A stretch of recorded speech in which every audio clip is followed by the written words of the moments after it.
ان کو سمجھ پڑ گئی کہ اگر آپ نے دنیا کو کنٹرول کرنا ہے تو آپ کے پاس ایک طریقہ ہے کہ آپ برطانوی حکومت کے ساتھ انویسٹ کریں.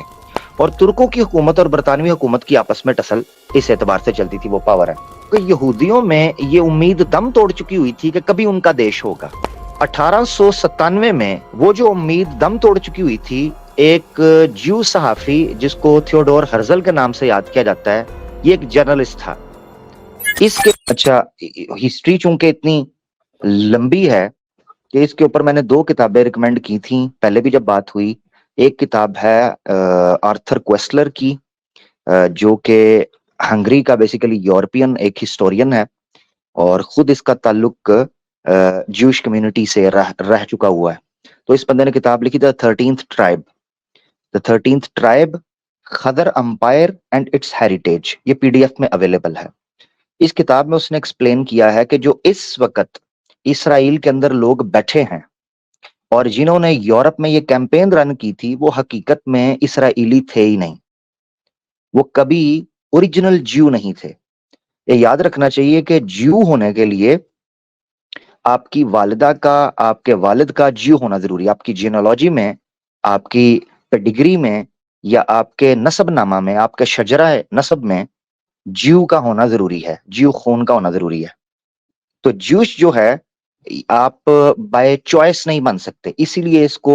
تبلیغی مذہب نہیں مانا جاتا، جوڈائزم کو. تو اور وہ تبلیغ اس کی کرتے بھی کوئی نہیں. اس کے ساتھ ساتھ یہ یاد رکھنا چاہیے کہ یہ کیا وہ جیوز ہیں جو کہ واقعی اسرائیل سے نکالے گئے تھے، اس یروشلم کی سرزمین سے نکالے گئے تھے، یہ وہ ہیں. تو اس میں آرتھر کویسلر جو ہیں انہوں نے ایکسپلین کیا ڈیٹیل کے اندر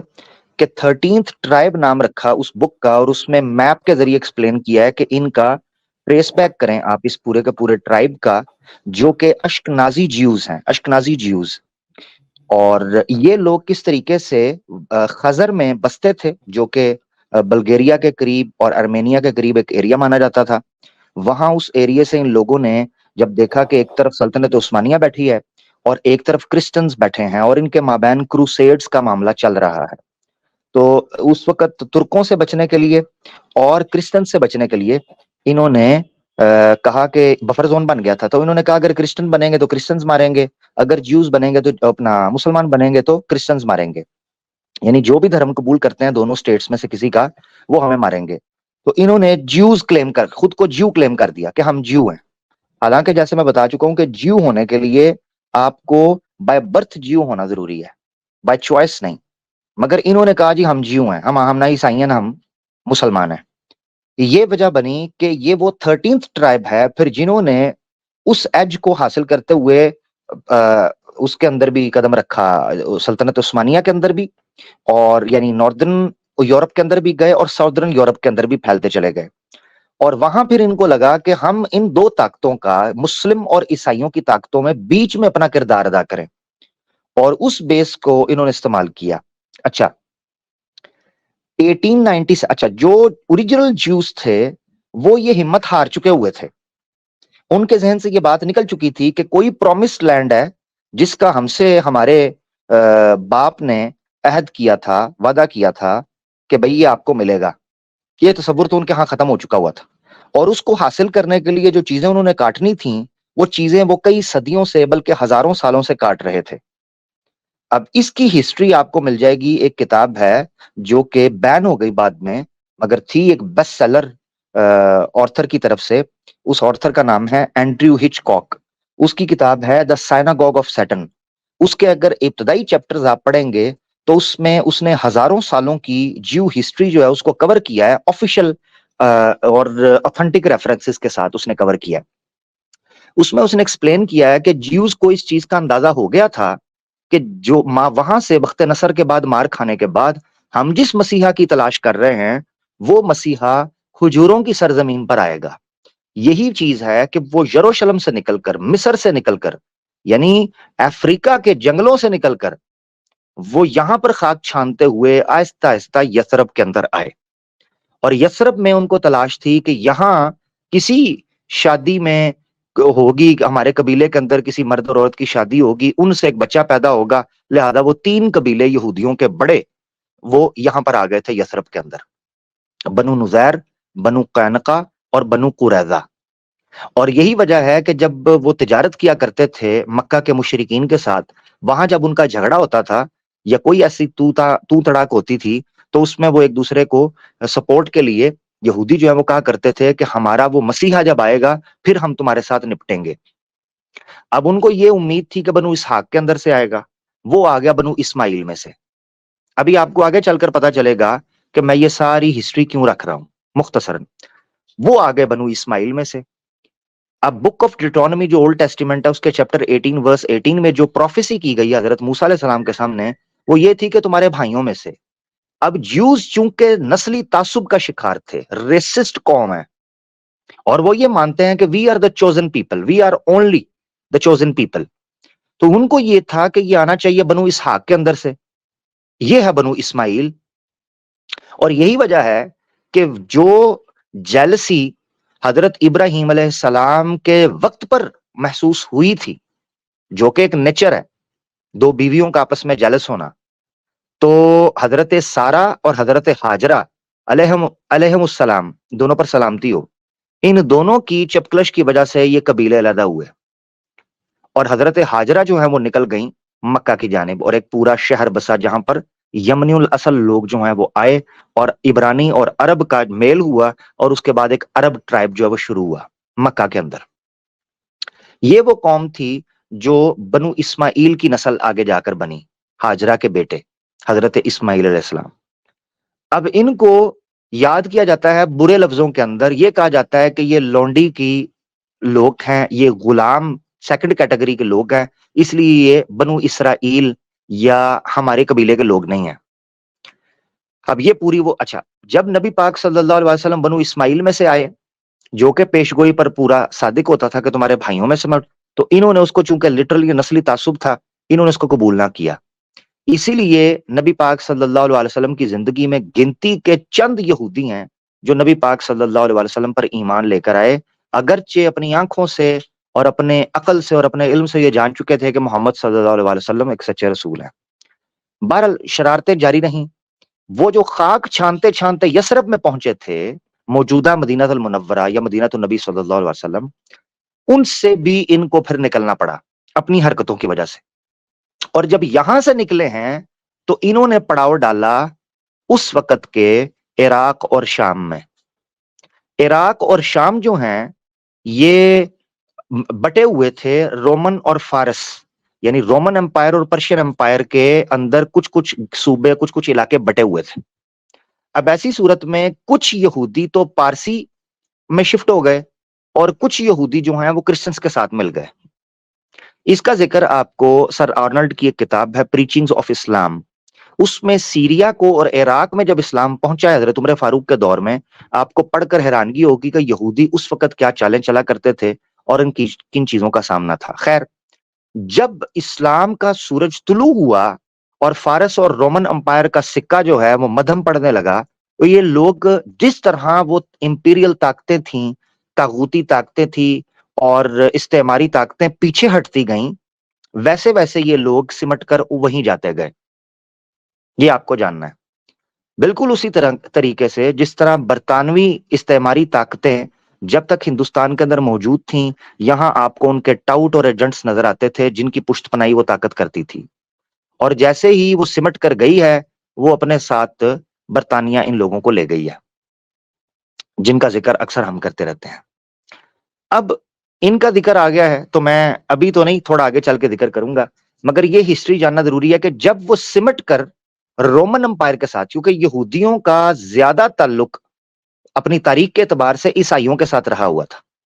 اور عیسائی اس وقت تک مشرک بن چکے ہوئے تھے اور تثلیث کا عقیدہ رکھتے تھے،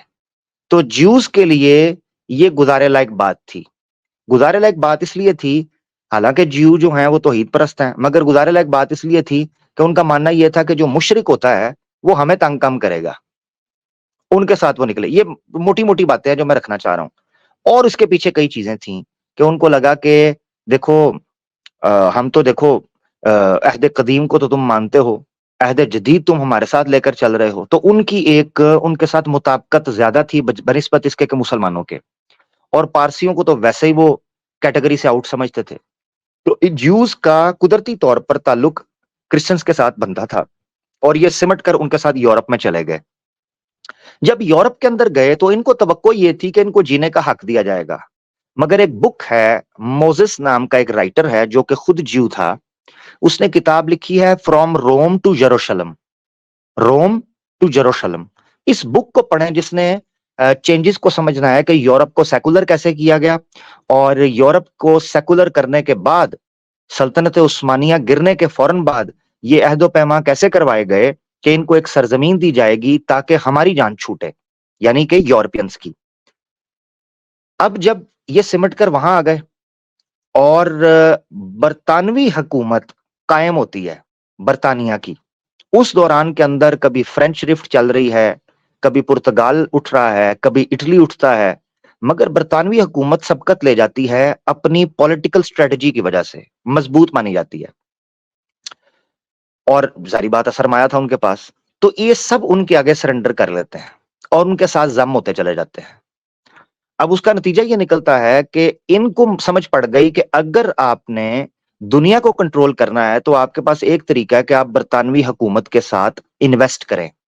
اور برطانوی حکومت کے ایجنڈے کو سپورٹ کریں. اس وقت دوسری پاور جو سامنے آئی تھی یہ سارا سفر چلتے ہوئے، وہ تھی سلطنت عثمانیہ، ترکوں کی حکومت. اور ترکوں کی حکومت اور برطانوی حکومت کی آپس میں ٹسل اس اعتبار سے چلتی تھی، وہ پاور ہے. پیلسٹائن جو تھا وہ سلطنت عثمانیہ کے انڈر کام کرتا تھا. میں نے آپ کو بتا چکا ہوں کہ یہودیوں میں یہ امید دم توڑ چکی ہوئی تھی کہ کبھی ان کا دیش ہوگا، کبھی ان کا دیش ہوگا. ایک اور بک ہے جو کہ اردو میں میرے پاس پہنچی، انگلش انفارچونیٹلی مجھے اس کا، یا مجھے اگر تھوڑا ٹائم بھی دیں گے تو میں اس کا انگلش نام بھی بتا دوں گا کہ اوریجنل کتاب کو سرچ کرنا چاہے. اس کتاب کا نام ہے صہیونیت، حقیقت یا افسانہ، جو اردو میں پہنچی ہے. رائٹر یہ گورا ہے کوئی، غالباً جان روز کر کے یا روز ایسے کر کے اس کا کوئی نام ہے. اس میں اس نے ایک پورا چیپٹر لکھا ہوا ہے کہ ایسی قوم جس کا کوئی وطن نہیں، وہ ایسی قوم کیسے بنی کہ جس کو ایک وطن مل گیا.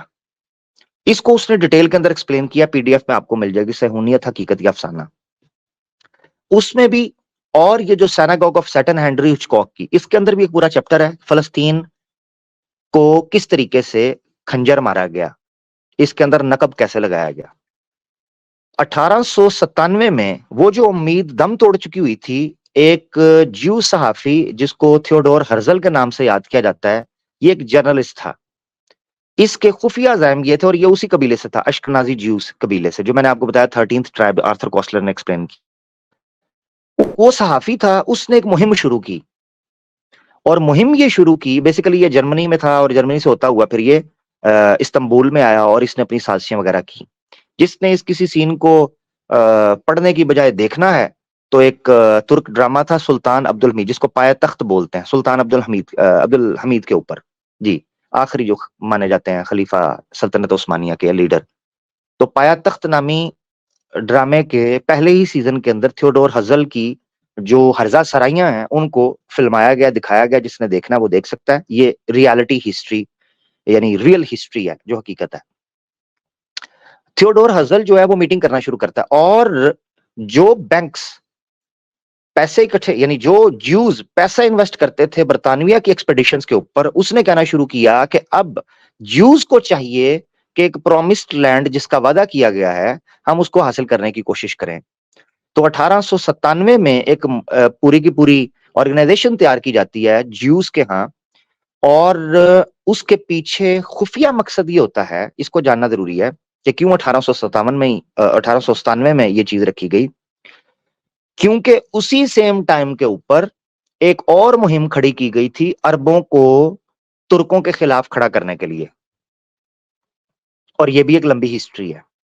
کیونکہ کسی زمانے میں ترکوں کو عربوں کے خلاف استعمال کیا گیا تھا، اب وہ بنو امیہ کا زمانہ تھا،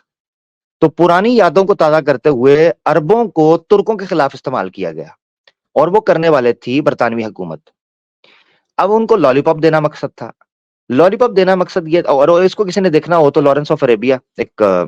کلاسک اپنا مووی سمجھی جاتی ہے، جو اس کانسیپٹ کو سمجھاتی ہے کہ عرب کے بدوؤں کو کس طریقے سے اکٹھا کر کے ایک پلان کے تحت ترکوں سلطنت عثمانیہ کے خلاف استعمال کیا گیا ورلڈ وار 1 سے پہلے. تو 1897 کے بعد 1897 کے بعد تھیوڈور ہزلر نے پوری آرگنائزیشن بنائی، فنڈز اکٹھے ہوئے، آرٹیکل لکھے جانے لگے، سلطنت عثمانیہ کے خلاف بغاوتوں کا پلان کیا گیا، چھوٹے چھوٹے ٹولے جو ہیں ان کو استعمال کیا گیا، مسلمانوں کو مروایا جاتا تھا اور کرسچنس کو مروایا جاتا تھا، اور فلسطین کے اندر آہستہ آہستہ مائگریشن شروع ہو گئی۔ اچھا، اب موڑ کہانی کے اندر یہ آتا ہے کہ جب ورلڈ وار 1 ہوتی ہے اور ورلڈ وار 1 کے بعد سلطنت عثمانیہ کمزور ہونا شروع ہوتی ہے، تو یہ جو ایلیمنٹس ہیں جو پہلے ہی سلطنت عثمانیہ کے خلاف استعمال ہو رہے تھے ایک لمبے عرصے سے، اور چاہے وہ ہندوستان کے اندر ہی استعمال کیوں نہ ہو رہے ہوں، بائی دا وے یاد رکھنا چاہیے کہ 1800 غالباً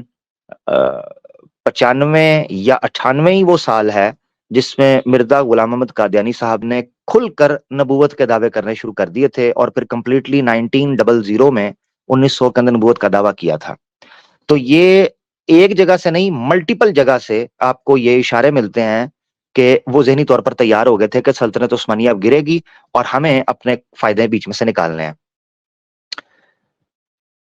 تو برطانوی حکومت نے ان خاص جگہ ایریاز کے اوپر ٹارگٹ کرنے کے لیے اپنے اینٹی ترک حکومت یا اینٹی سلطنت عثمانیہ کے ایلیمنٹس کو ایکٹیو کیا ایک پرومس کی بنیاد پر۔ وہ پرومس کیا گیا 1918 میں، اور وہ پرومس یہ تھا 1918 کے اندر کہ ایک ہی لینڈ ہے اور اس لینڈ کو 2 مختلف بائرز کے آگے بیچا گیا، اور اس لینڈ کو آج ہم فلسطین کے نام سے یاد کرتے ہیں۔ سلطنت عثمانیہ ٹوٹنے کے بعد یہ وعدہ کیا گیا کہ اگر عرب آل سعود مکہ مدینہ حرمین حجاز، عام لفظوں میں سمجھ لیں حجاز، اگر حجاز میں سے سلطنت عثمانیہ کو نکال باہر کرتی ہے تو فلسطین کے ایریے کو بھی عرب کے انڈر رکھا جائے گا، آل سعود کے انڈر رکھا جائے گا۔ یہ چیز نے ان کے اندر ایک کشمکش پیدا کی کہ ٹھیک ہے ہم یہ کام کرتے ہیں، اور ادھر جو جیوز کی کمیونٹی تھی ان کے ساتھ یہ وعدہ کیا گیا کہ ہم برطانوی حکومت جو ہے یہ سلطنت عثمانیہ کے ٹوٹنے کے فوراً بعد آپ کو ایک ملک دے گی کہ آپ وہاں جا کر اپنا ایک وطن دے گی، آپ اپنا معاملہ کر سکیں۔ تو حقیقت میں سمجھنا چاہیے کہ یہ پرومسڈ لینڈ بائبل کا یا گاڈ کا نہیں تھا، بلکہ یہ promised land British imperial power کا تھا کہ یہ ہم آپ سے وعدہ کرتے ہیں کہ ہم برطانوی حکومت کے ٹوٹتے ہی آپ کو یہ دیں گے لینڈ۔ اب یہ کانٹریکٹ ہو گیا تھا اور یہ پرومس چل رہا تھا، اس کی کوششیں ہونے لگیں کہ یہ مہم چلتی ہے کہ مائگریشن شروع کی جائے۔ اب وہ مائگریشن شروع کی جاتی تھی، اس میں کئی جیوز کو ہلاک کیا گیا، کئی بچوں کو مارا گیا، کئی عورتوں کا ریپ کیا گیا اس روٹ کے اوپر جہاں سے مائگریشن کرتے تھے۔ تو اس قسم کی حرکتیں کی گئیں جس سے یہ لگے کہ جیوز کو کہیں بھی سیفٹی اور سیکیورٹی نہیں مل رہی، لہذا جو بڑی بڑی طاقتیں ہیں نا وہ ہماری پشت پناہی کریں، ہم مظلوم قوم ہیں۔ اس تناظر کے اندر وہ لوگ ورلڈ وار 2 کے بعد 1948 میں اسرائیل کے قیام کی بات رکھ دیتے ہیں اور اسرائیل کا قیام ہوتا ہے۔ اب جب یہ وہاں پہنچتے ہیں تو اصولی طور پر تو چاہیے یہ تھا کہ یہ لوگ اپنی اس جگہ تک محدود رہتے، گو کہ غلطی یا مجرمانہ طریقے سے یہ وہاں پہنچے تھے، مگر چاہیے یہ تھا کہ وہاں تک محدود رہتے، جو کہ یہ نہیں رہے۔ اور 1967 کے اندر 6 دن کی عرب اسرائیل کی وار میں ان لوگوں نے ایسٹرن یروشلم کے اوپر قبضہ کر لیا عربوں کو مار کے۔ اب ایسٹرن یروشلم میں 1967 میں جو وار ہوئی ہے اس سٹوری کو نیٹ فلکس کی ایک مووی میں درشایا گیا تھا، جو کہ غالباً کینیڈین کوئی ڈائریکٹر تھی فیمیل، اس پر بین بھی لگایا گیا تھا۔ وہ مووی ہے فرحہ مووی، تو وہ اویلیبل ہوگی، آپ لوگ دیکھ سکتے ہیں اس کو۔ اس میں 1967 میں جو وار ہوئی ہے اس کو ایکسپلین کیا گیا ہے، اور اس میں دکھایا گیا کہ کیسے عرب اسرائیل کے مسئلے مسائل ہوئے اور ان کی زندگیوں کو اجیرن کیا گیا، عربوں کی زندگی کو، فلسطینیوں کی زندگی کو۔